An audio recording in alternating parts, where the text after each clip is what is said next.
He's coming soon.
Baru ata Yahweh Eloheinu meleh olam, baru ata Yahweh Eloheinu meleh olam, asal kit sandung bebisote lebanim. Yesimka Elohim ke Efraim bagaimana si Yishmael ke Sarali kara Elohia. Bapa, kami menyerahkan anak-anakmu sekolah sahabat dalam tanganmu. Baik mereka yang ada di ruangan ini maupun mereka semua yang mengikuti live streaming di rumah mereka masing-masing. Kami berdoa segala roh kutuk nenek moyang agama, keturunan kemiskinan, kecelakaan maut, penyakit dan kebodohan kami tolak demi nama Adonai Yesus Mashiach. Biar yang ada dalam diri mereka kekayaan, kemuliaan, sukacita, damai, sejahtera, berkat berlimpah, masa depan yang cerah bersama dengan Engkau. Tumbuh menjadi anak yang sehat, tumbuh menjadi anak yang cerdas, bahkan kecerdasannya 10 kali lipat dibandingkan anak zaman sekarang seperti Nabi Daniel. Bapa memberkati mereka menjadi anak-anak yang takut akan Elohim. Terima kasih Bapa. Sebentar kami merenungkan daftar Elohim, urapi mempelaimu dan urapi seluruh pikiranku dengan urapan yang sama. Kuasa dalam pikiran kami berbicara ya Ruach Kodes, karena kami siap mendengarkan daftar Elohim. Demi nama Adonai Yesus Mashiach. Amin. Ya, anak-anak semua sahabat bisa ke ruangannya.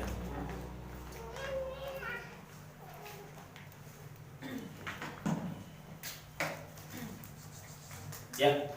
Shalom Aleichem. Apa kabarnya? Luar biasa. Yes. Anak Tuhan, kita itu ya, kita sangat istimewa Bapak Ibu kasih Tuhan ya, sambil nunggu slide-nya bisa keluar karena ini ada hang.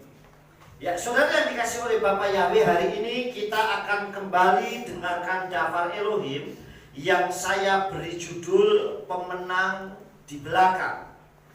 Saudara yang dikasih oleh Tuhan, umumnya yang namanya pemenang itu di depan, itu umum. Yang namanya lomba lari, lomba maraton, atau lomba sepeda, juaranya itu selalu di depan. Tetapi saudara yang dikasih oleh Bapak Yahweh, saya memberikan judul pemenang itu di belakang. Nah, pada umumnya pemenang perlombaan itu ada di depan, saudara yang dikasih Tuhan. Pada umumnya. Tetapi apa itu pemenang yang ada di belakang? Pemenang tetapi di belakang, saudara. Nah, saudara yang dikasih oleh Bapak Yahweh, ya sambil kita tunggu ya slide-nya biar bisa kita lihat pakai slide. Soalnya masih agak lemot. Ada beberapa contoh nih ya. Nah, pemenang di belakang, saudara. Artinya harusnya pemenang itu di depan, tetapi pemenang kok bisa di belakang, ya. Pada umumnya pemenang perlombaan itu ada di depan. Kemudian saya memberikan satu contoh nih, ya, sebuah ilustrasi. Namun ada satu kisah menarik bahwa ada pemenang yang di belakang. Nah, pemenang yang di belakang itu adalah ayam yang mengejar lawannya. Ayam yang mengejar lawannya yang kalah bertarung itu yang menang yang di belakang. Paham sudah? Misalnya nih ada ayam jago tarung nih. Kemudian ini kalah, ini lari. Nah, yang ngejar ini yang menang. Tapi yang menang itu justru di belakang. Paham sampai di sini sudah? Dia ngejar. Yang takut ini yang di depan. Nah, ini yang dinamakan pemenangnya yang di belakang. Kita akan lihat saudara yang dikasih oleh Bapak Yahweh. Demikian pula anak-anak Elohim itu harus menjadi pemenang pada masa akhir kehidupan. Seharusnya anak-anak Tuhan, anak-anak Elohim seperti kita ini harusnya menjadi pemenang, saudara, ya, di akhir-akhir kehidupan, di akhir-akhir pertandingan. Berapa banyak orang yang gagal kalah di akhir pertandingan, saudara. Mungkin startnya bagus, awalnya bagus, pelayanannya bagus, usahanya bagus, tapi di akhir-akhir kehidupannya justru dia gagal, saudara. Banyak yang seperti itu, kita akan lihat, saudara, ya. Ini contoh. Ada beberapa contoh, saudara. Contoh orang yang kalah di akhir masa hidupnya. Artinya sebenarnya dia waktu start larinya bagus. Begitu 1, 2, 3, 2 lari, dia kenceng nomor 1 terus. Tetapi sayang, begitu pada masa akhir-akhir mau menjelang finish, dia kalah, saudara. Bisa disebabkan beberapa faktor. Bisa karena jatuh, bisa karena kekuatan tenaganya habis, atau dan dan sebagainya, saudara.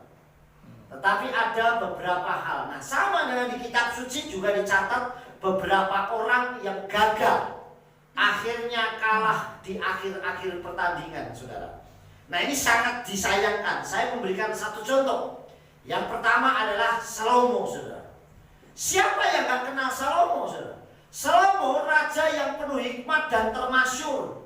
Bahkan pada zamannya adalah raja yang terkaya di seluruh dunia. Bahkan sampai membuat penasaran Ratu Seba, saudara. Sampai kayak apa sih hikmatnya dan kekayaannya Salomo. Artinya begitu luar biasanya Raja Salomo, saudara. Dia sangat termasuk orang yang sangat dikenal dimanapun. Tetapi kita akan lihat, saudara, yang dikasih oleh Bapak Yahweh di dalam kitab 1 Melahim atau 1 Raja-Raja pasal 11. Ya, 1 Melahim atau 1 Raja-Raja pasal 11 ayat 1 sampai 11. Saya bacakan, saudara menyimak dengan baik. Raja Salomo mencintai banyak wanita asing selain putri Farao atau putri Firaun, yaitu wanita-wanita Moab, Amon, Edom, Sidon, dan Het. Ya, perhatikan. Raja Salomo banyak mencintai, nih, Raja Salomo mencintai banyak wanita asing. Padahal kalau kita baca dari satu ayat ini saja, Abraham saja leluhurnya sudah ngomong, waktu dia mencarikan istri buat Yitzhak anaknya, dia ngomong apa sama Eliezer?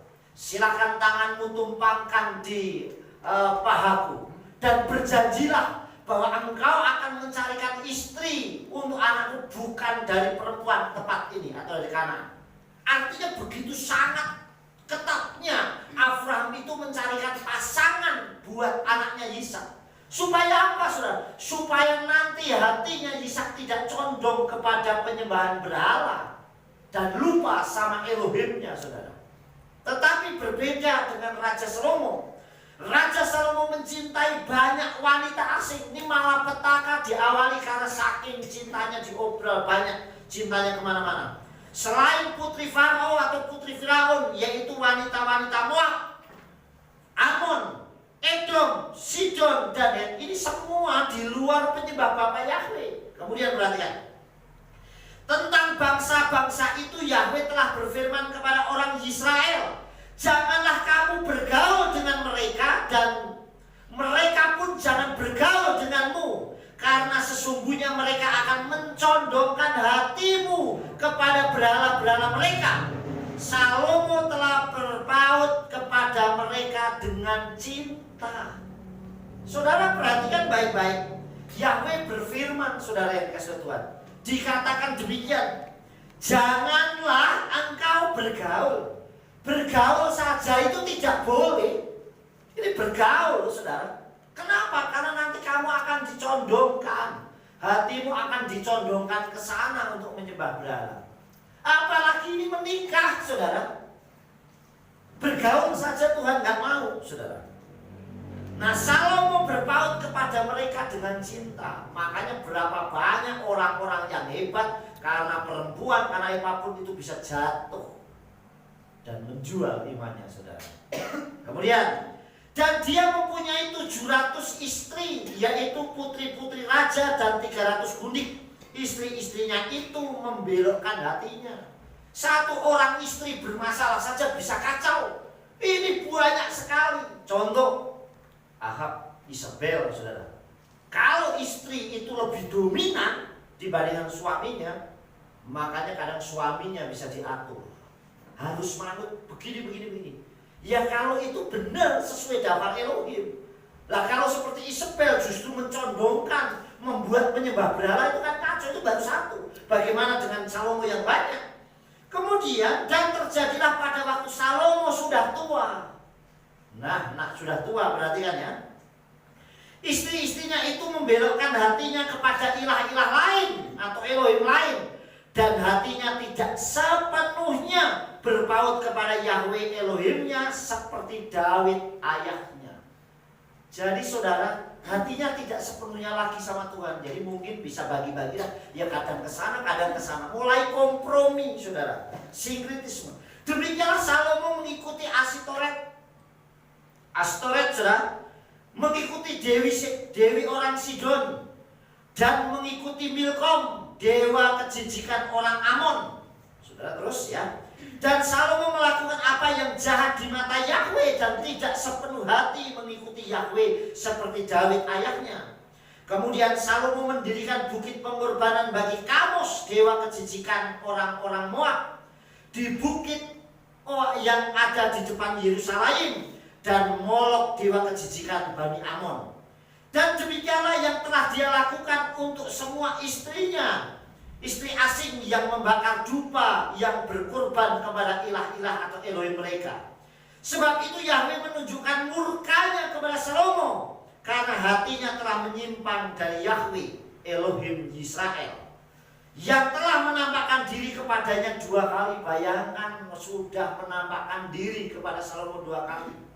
Saudara, jadi gak jaminan kalau orang mau bilang saya sudah ketemu Tuhan, saya sudah naik ke surga, saya dibawa Tuhan, saya dibawa Elohim, ketemu sendiri, saya berjumpa face to face. Tapi kalau hatinya tidak melekat sama Elohim, setan bisa membuat orang itu jauh dari Tuhan. Makanya saya gak pernah ketemu Tuhan, tapi saya yakin Tuhan itu ada dan saya cinta, itu jauh luar biasa. Amin. Tapi kalau orang bilang saya ketemu Tuhan tapi hidupnya tidak mencerminkan gambar Elohim, justru itu yang lebih mengerikan, saudara. Kemudian dikatakan, dan telah memberi perintah kepadanya mengenai hal ini supaya jangan mengikuti Elohim lain, dan dia tidak menaati apa yang Yahweh perintahkan. Lihat ayat 11. Lalu Yahweh berfirman kepada Salomo, karena hal-hal ini dilakukan olehmu, dan engkau tidak menaati perjanjianku dan ketetapanku yang telah kuperintahkan padamu, maka sesungguhnya aku akan mengoyakkan kerajaan daripadamu dan akan memberikannya kepada hambamu. Nah, saudara, mesti ada konsekuensinya jika orang itu tidak sepenuh hatinya, saudara, kepada Tuhan. Makanya kita harus hati-hati. Yang bisa tahu dan ngontrol hati kita kepada Elohim, ya diri kita, saudara. Ada orang yang kelihatannya luar biasa cintanya, pelayanannya, tapi apakah sungguh-sungguh? Nah, jangan melihat orang lain, tapi lihat diri kita sendiri. Apakah saya mau seperti Salomo ini? Dikagumi banyak orang, dielulukan, bahkan hikmatnya luar biasa, bahkan sudah berjumpa dengan Elohim 2 kali. Artinya ada percakapan pribadi, ada perjumpaan secara pribadi dengan Tuhan. Tetapi dosa bisa menariknya, saudara. Nah, ini yang seringkali orang kurang peka terhadap hal itu. Ini contoh yang pertama, saudara. Raja Salomo kurang hebat apa, saudara? Tetapi sekali lagi dia kalah di akhir-akhir pertandingan. Yang kedua, yaitu Yehuda Iskariot yang gantung diri di akhir hidupnya, saudara. Siapa yang gak kenal Yehuda Iskariot? Dia salah satu talmidnya Yesua, orang yang dikasih Yesua, bahkan sampai dikasih kepercayaan tentang keuangan, saudara. Tetapi sayang, saudara, karena godaan materi, uang, makanya orang bisa jatuh karena perempuan, bisa jatuh karena kekayaan, uang, dan sebagainya. Saya itu bisa jatuh, termasuk, bayangin, kalau bagi saya seperti Yehuda ini, tidur bareng, makan bareng, perjamuan bareng, pelayanan bareng, tapi dia bisa mengkhianati. Gimana yang tidak bareng, saudara? Apa nggak jauh lebih dikhianati, saudara? Nah, ini saudara, Yehuda Iskariot bisa seperti itu. Dan akhirnya dia mati gantung diri. Kita lihat ya, Matius 27 ayat 5. Wa yaslek et hakesep bahaikal wa yetse wa yelek wa yehana, kata kesep uang. Dan setelah melemparkan keping-keping perak itu ke tempat suci, dia menyingkir dan setelah pergi dia menggantung diri. Setelah nyesal karena dia nerima uang karena menjual Yesua. Nah, saudara yang dikasih lihat ini kalah di akhir pertandingan. Padahal murid Yesua sendiri loh, saudara, dipilih sendiri oleh Yesua. Tetapi toh dia bisa jatuh dan gagal. Kita lanjutkan. Contoh yang ketiga, yaitu Ananias dan Safira yang mendustai Ruach HaKodes di akhir hidupnya. Kita baca kitab Ma'asisrihim atau Kisah Para Rasul pasal 5. Kisah pasal 5 ayat 1 sampai 5. Perhatikan ya. Dan seorang pria dengan nama Ananias bersama Safira istrinya telah menjual miliknya. Dan dari jumlah harga itu dia telah menahan sebagian, sementara istrinya pun mengetahui. Dan dengan membawa yang sebagian dia meletakkan di samping kaki para rasul. Perhatikan baik, makanya saya selalu ajarkan jangan pernah ngomong sih. Kalau kita mau bantu orang kek, mau nolong orang kek, mau memberkati orang kek, kita mau membuat sesuatu yang baik, jangan ngomong dulu. Lebih baik diam. Kalau saya digerakkan, saya berkati. Amin. Daripada mesti ngomong itu berarti bernazar diucapkan, saudara.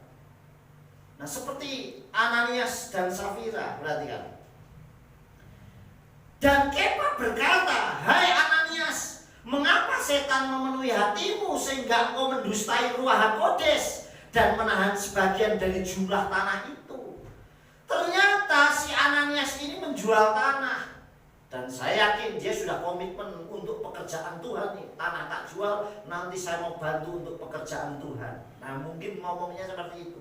Tapi begitu mungkin dijual uangnya kok banyak. Wah, nah tak bagi ke sayang nih. Saya bantu untuk ke pelayanan untuk ini, wah hemat-hemat. Ditahanlah sebagian, saudara. Saudara yang dikasih oleh Tuhan. Dan dampaknya jauh mengerikan, saudara. Apa yang dalam di sini?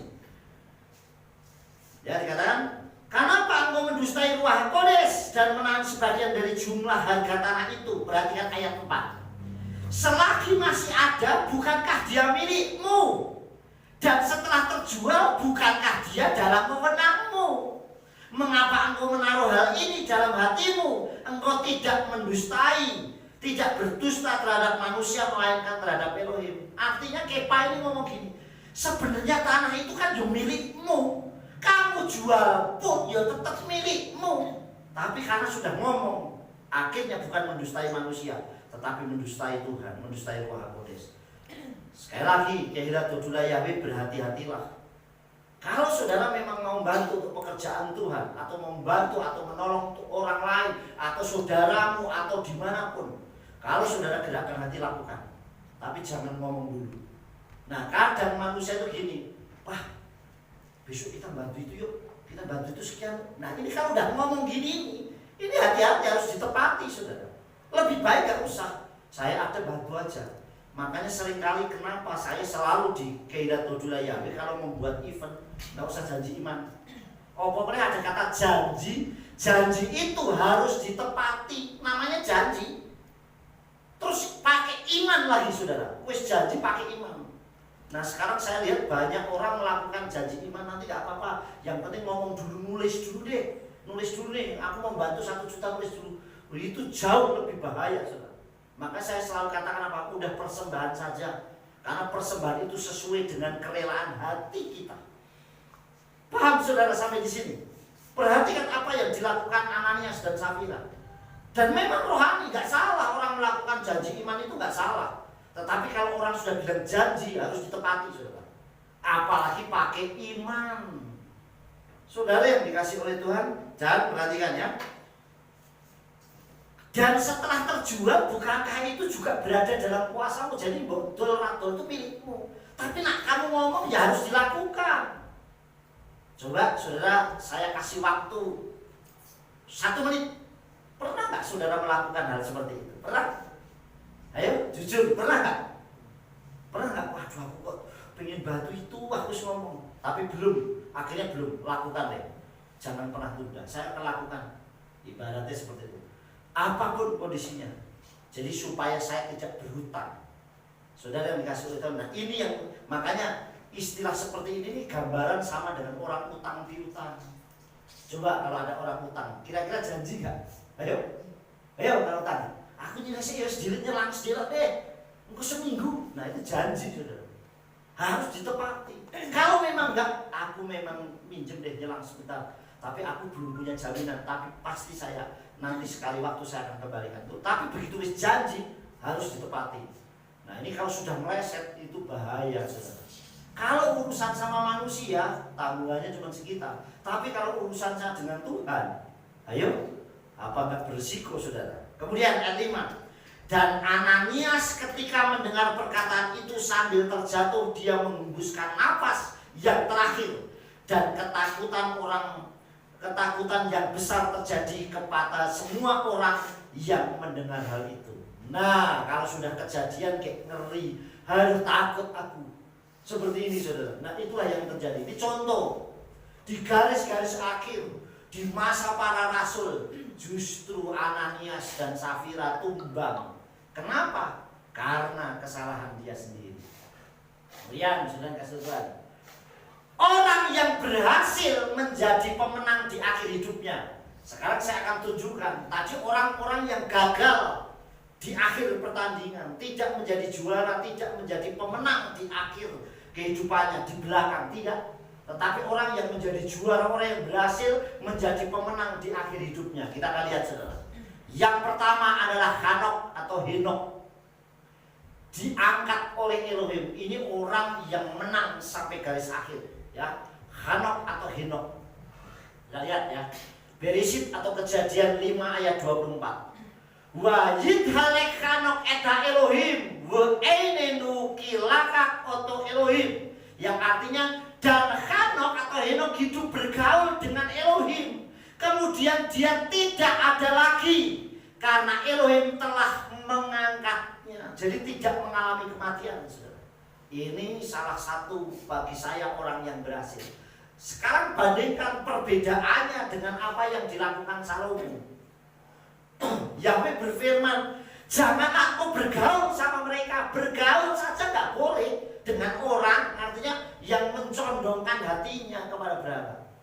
Kalau sekarang orang nanya, loh Pak, tapi kalau saya bergaul sama orang yang tidak seiman boleh nggak? Ya boleh saja, tapi kalau orang itu sudah mulai mencondongkan hati kita menjauh dari Tuhan, ya jangan.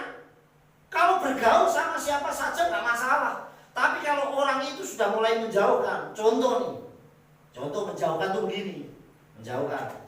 Kita beda iman nih. Udah tahu nih waktunya mau ibadah. Ayo sudah sebentar lah kita ajak makan dulu sebentar. Ini namanya menarik kita untuk semakin menjauh. Saya nggak mau, saya kalau sudah berurusan dengan ibadah, saya nggak mau main-main. Makanya waktu kemarin hari Kamis itu saudara kita Pak Setiaji dipanggil Tuhan. Kemudian waktu itu mahasiswa bilang gini, kapan Pak mau layar? Ya wis Jumat ya Jumat pemakamannya. Ya udah Jumat. Saya baru ngeh, oh ya Jumat itu RF. Nanti saya bukan nanti mau buat roti, kalah, masak segala macam. Wah kemerungsung nih. Saya bilang Kamis saja. Makanya saya telepon Pak Lukas, kapan ngelayat? Nanti yaudah saya bareng aja deh.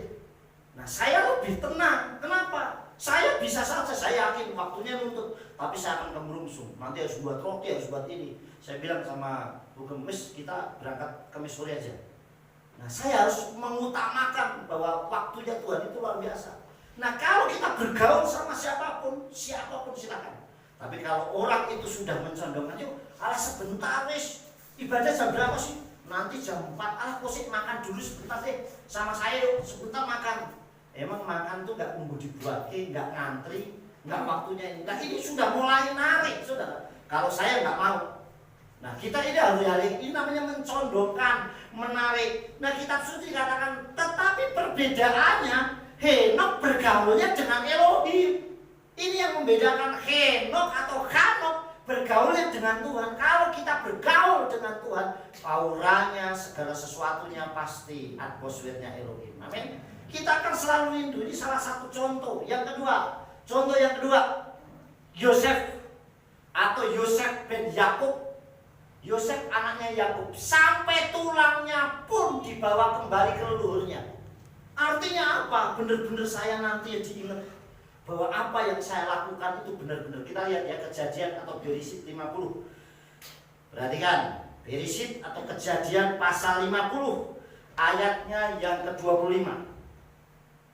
Lalu Yosef menyuruh anak-anak Israel bersumpah dengan mengatakan, Elohim pasti memperhatikan kamu dan kamu harus membawa tulang-tulangku dari sini. Artinya dia nggak mau saya dimakamkan di Mitsrayim.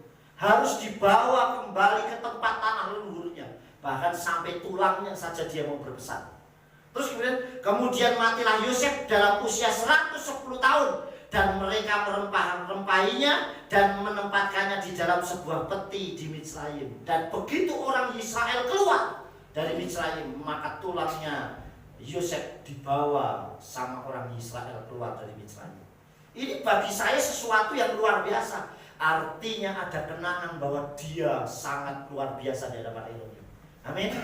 Saudara yang dikasih oleh Tuhan. Yang kedua, contoh yang ketiga, Eliyahu atau Nabi Elia. Dia juga diangkat oleh Elohim. Saudara, ini orang yang berhasil sampai garis akhir menjadi pemenang di akhir-akhir kehidupan dia. Kita lihat ayatnya.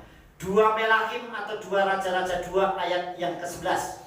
Wa yehi hemahulkim halok bedaver wehine rekef es ususi es wa yafridu bain se'enehem wa ya'al Eliyahu basarah hasyamayim. Dan terjadilah ketika mereka sedang berjalan ini antara Eliyahu dan Elisa, ya, perhatian, dan berbicara, tampaklah sebuah kereta yang berapi dengan kuda yang berapi. Ada kata es itu api. Nah, di sini es itu dingin. Tapi Ibrani es itu api, saudara. Terus dikatakan ada susi, ada sus itu artinya kuda. Ya, tampaklah sebuah kereta yang berapi dengan kuda yang berapi datang dan memisahkan keduanya. Lalu Eliyahu atau Elia naik dalam angin badai ke Samayim atau ke surga. Nah, ini berhasil. Saudara yang dikasih oleh Tuhan, berhasil sampai benar-benar garis akhir. Sampai waktu itu Elisa ngomong, kapan aku bisa mendapatkan? Jikalau engkau bisa melihat aku terangkat ke Samayim, mintalah apa? Dia katakan apa? Aku akan meminta separuh rohmu untuk aku. Makanya mujizat yang dilakukan Elisa jauh lebih banyak dibandingkan yang dilakukan Elia. Mujizat yang dilakukan Elisa waktu dia, makanya orang yang benar-benar mengasihi Tuhan, dia membutuhkan, itu satu perkataan yang pasti bisa dipertanggungjawabkan. Apa yang diucapkan itu benar. Tidak seperti istilahnya pepatah orang Jawa, esok dule sore. Nah, artinya gampang berubah. Kadang ngomongnya A, besoknya B. Nah, kita ya harus bisa konsekuen dan bisa dipertanggungjawabkan. Kemudian saudara yang dikasih oleh Bapak Yahweh yang keempat, contoh yang keempat, hampir semua talmidim atau muridnya Yeshua HaMashiach kecuali Yudas Iskariot, sekali lagi ya, menjadi martir dengan tetap beriman kepada Tuhan. Coba bayangkan, hampir semua talmid Yeshua kecuali Yudas Iskariot, sekali lagi, semuanya bisa tampil dan dia menjadi orang-orang yang hebat.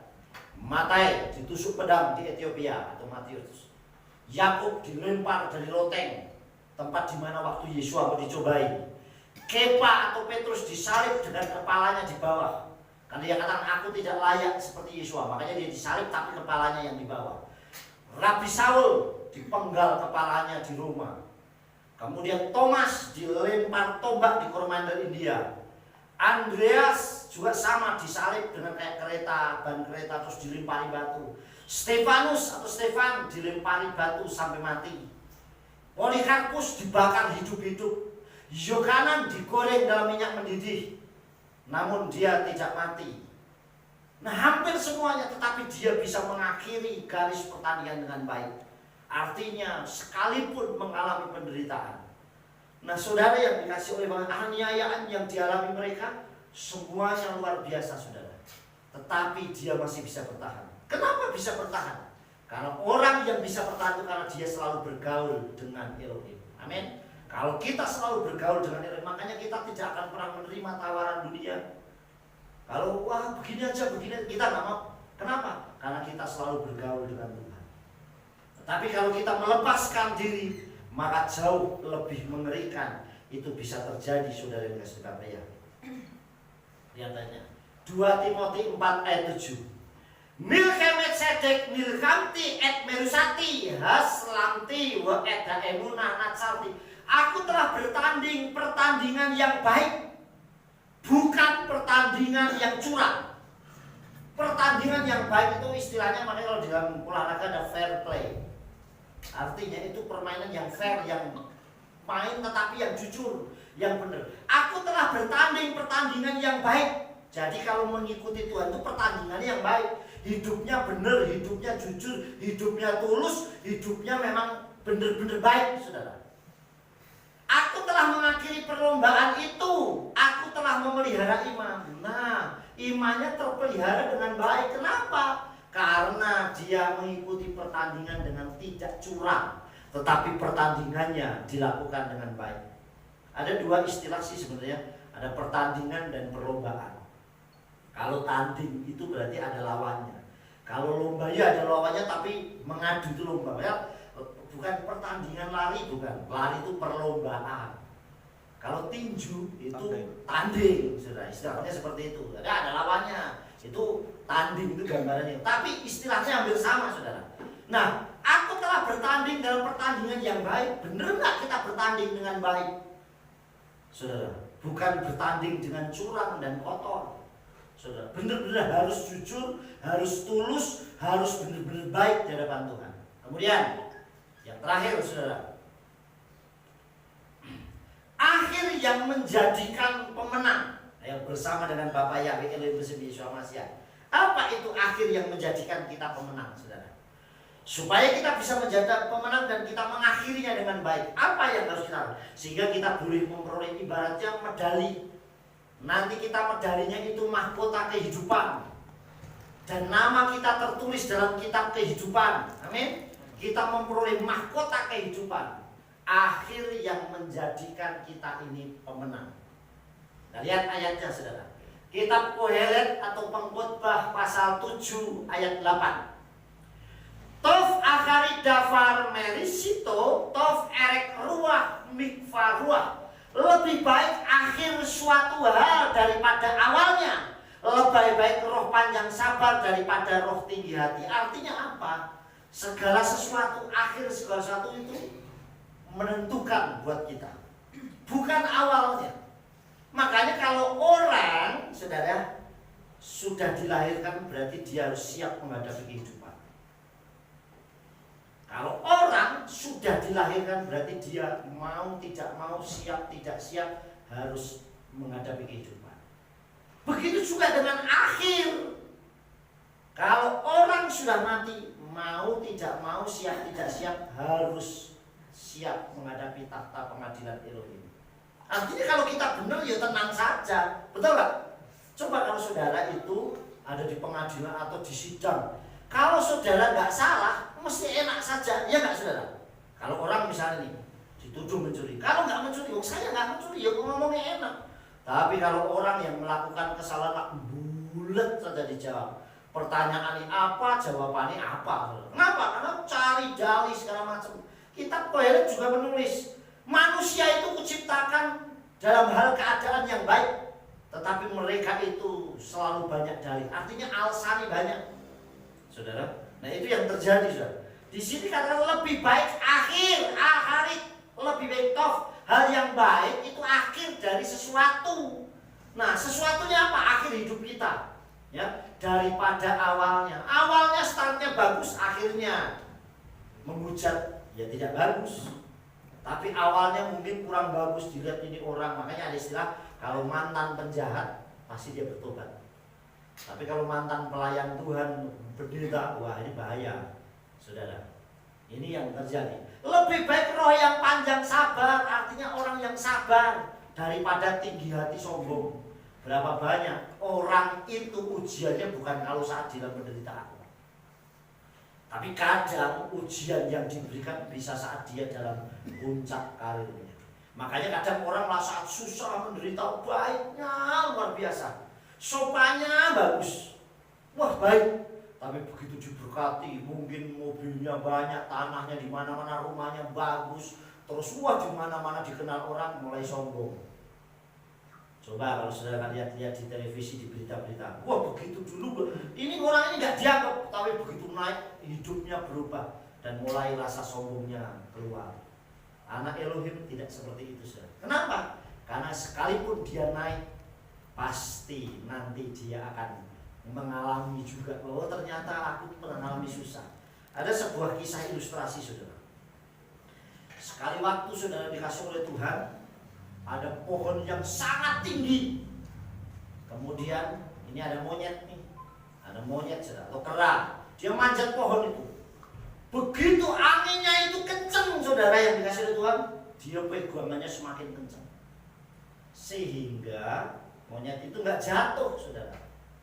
Saudara yang dikasih. Terus anginnya semakin kenceng, dia goyang lain kuasa sini, dia semakin pendek. Tetapi sekali waktu, begitu anginnya sepoi-sepoi, saudara, waduh, anginnya semilir, kayaknya nggak ada masalah, tenang, semuanya slow, waduh asik gitu. Lama-kelamaan dia mulai liar-liar, saudara. Mulai matanya berat di puncak itu, saudara. Nah, kadang kita nggak sadar dibuat seperti itu. Begitu sudah saking enaknya tertidur, lupa bahwa semuanya Tuhan kasih karunia Elohim. Lepaslah pegangan yang kenceng tadi, jadinya jatuh kan? Malah jatuh, saudara. Nah, kadang sama, saudara. Kita kuat menghadapi segala sesuatu, tapi belum tentu kita juga berkah. Ada satu lagi hal ilustrasi yang menurut saya bagus. Ada seekor induk ayam yang memiliki beberapa anak. Nah, induk ayam ini saya baru lihat, makanya pitik kui ayam itu induknya. Nah, lagi ngomong bareng netes mesti galak. Betul nggak? Kenapa? Kenapa kok galak? Karena dia mau melindungi anaknya. Saya pernah lihat induk ayam sama anak-anaknya, ada ular kobra yang mau makan anaknya. Dia berani mati-matian menghadapi ular kobra. Ular kobra itu berbisa, tapi dia berani mempertaruhkan nyawanya, saudara. Begitu juga kalau saat dia ada di telanah lapang, dia akan melindungi anaknya dari burung memangsa. Tetapi kalau anaknya ini lari terlalu jauh dari induknya, dan sekali waktu ada elang atau raja wali yang mengambil burung itu, dia akan dibawa ke atas. Mungkin si anak kecil ini, anak ayam yang kecil, dia akan nyadar, wah aku bisa terbang, tuh mamaku di bawah, nggak bisa apa-apa. Padahal justru itu bahaya dalam dirinya. Kenapa? Karena akan ditarik semakin jauh sama kuasa jahat, dan justru itu membuat semakin jauh. Nah, kita ini harus peka. Nah, siapa yang bisa melindungi kita? Hanya apa Yahweh Elohim Mesin Yesua Masih. Makanya jangan pernah kita lari jauh. Ibaratnya kalau kita dalam genggaman itu jangan buat celah itu. Saudara dikasih Tuhan, harus kita bisa lakukan hal yang luar biasa.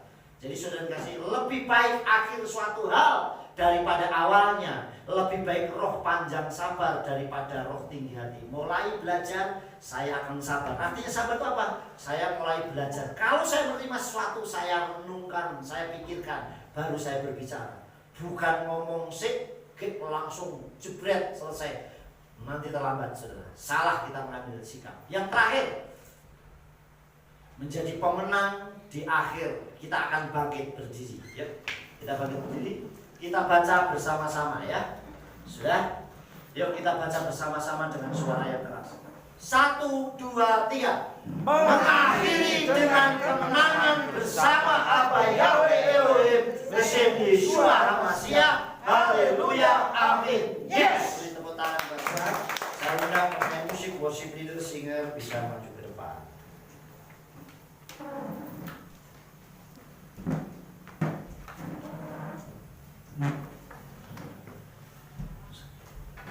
Ya, kita akan satu pujian untuk kita masuk dalam hadirat Bapa ya.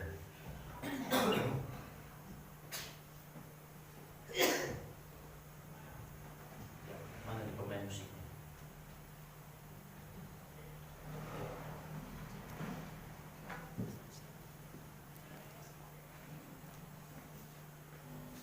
Ya, kita akan satu pujian untuk kita masuk dalam hadirat Bapa yang lebih dalam. Si Elas di sebuah sahabat dipanggil.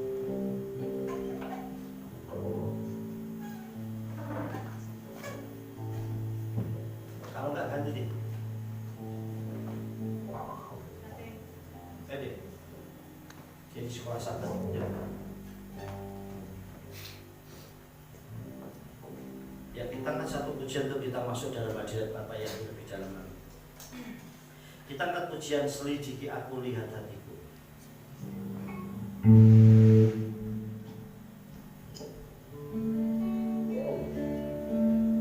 Selidiki aku lihat hatiku, apakah ku sungguh mengasihi Yesus, Kau yang Maha Tahu dan menilai hidup, tak ada yang tersembunyi bagimu. Selidiki aku,